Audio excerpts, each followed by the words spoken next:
Hi, my name's Poala Di Trocchio. I work at the National Gallery of Victoria. I've been working on Edward Steichen and Art Deco fashion, which is an exhibition that combines a touring exhibition of photography from the Condé Nast archive and fashion from the NGV collection. One of the things that has been missing from our collection, I guess always, has been something as iconic as a Chanel little black dress.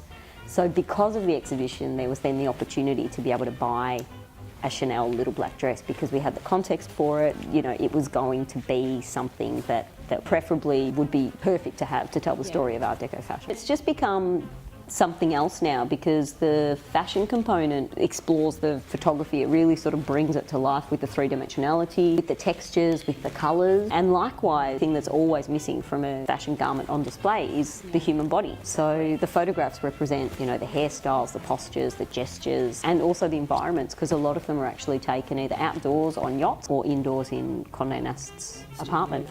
One of the most revealing things for me was the process of trialling the garments on mannequins, just the process of dressing. Because I'm used to dressing all different sorts of historical garments, these 1920s dresses, I just immediately realised how contemporary they were because they just slipped on over the head in the way that we dress today. Whereas anything earlier, or particularly sort of Belle Epoque, which is about the 1911, I think the Belle Epoque ends, the early part of the century, everything's much more about wrapping around the body, and corseted, and there's sort of buttons and fastenings in different sorts of places.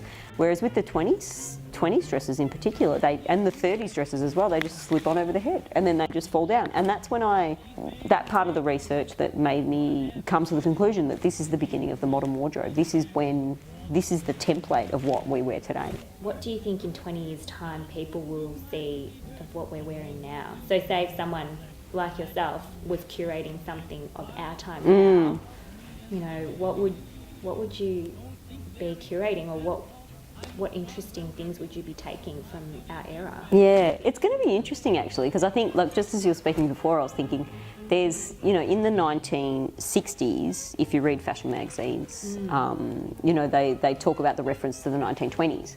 But when we look at 1960s clothes, it still looks 1960s. It doesn't look 20s actually, it still looks 1960s. So it'll be interesting in time when we look back at our era, and even though we think we're referencing these historical periods, which we also are, it'll be interesting to see if they look like the historical periods we think they look like, or whether it just looks like, you know, the 2010s. I mean, in terms of fashion, it's been interesting to see, because just thinking about the first decade of the 21st century, it seemed to be quite patterned, there was a lot of historical reference going on, a lot of you know, attention and fashion around the idea of vintage. And now it feels like there's a bit more of a shift towards tailoring and more pared back silhouettes and shapes. Structures. Yeah. So I think that's definitely had an impact on this particular era, or I guess this decade, you know, we're 3 years in now. What has been your most favourite exhibition to curate?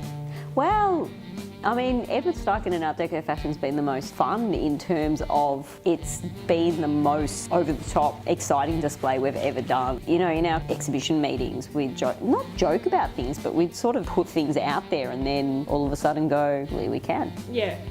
Let's put a mannequin on a diving board. Yeah. You know, and a lot of the references in the exhibition design actually come out of the photography, which is what I really love about it. It's not that it's about being theatrical for the sake of being theatrical, but at the same time it works and it's fun and it's engaging and it's great. But there's also these really strong references in the photo. In some ways it's been a great opportunity to not literally bring the photos to life, but take the references from the documents that are there, from the historical document. When he started, he was photographing the pictorialist style, which is a lot softer. And there's sort of fuzzy backgrounds and, you know, demure looking women sort of looking down. And then just a couple of years in, he starts photographing in this very modern way. So he uses a lot of sharp lines in the background, light. These sort of white panels in the backgrounds that highlight particular aspects of a woman or create depth, or just create really dramatic settings. So it becomes much more dynamic and much stronger. You've got women sort of looking straight at the camera. Just a completely different way of photographing. The women look so much more confident. You know, that's still something that we see in fashion photography today. The idea of shooting on location, which is something that, again, we're completely used to in fashion magazines. That's something that he was one of the first people to do. A lot of innovations that he made at the time still carry through and are still relevant now.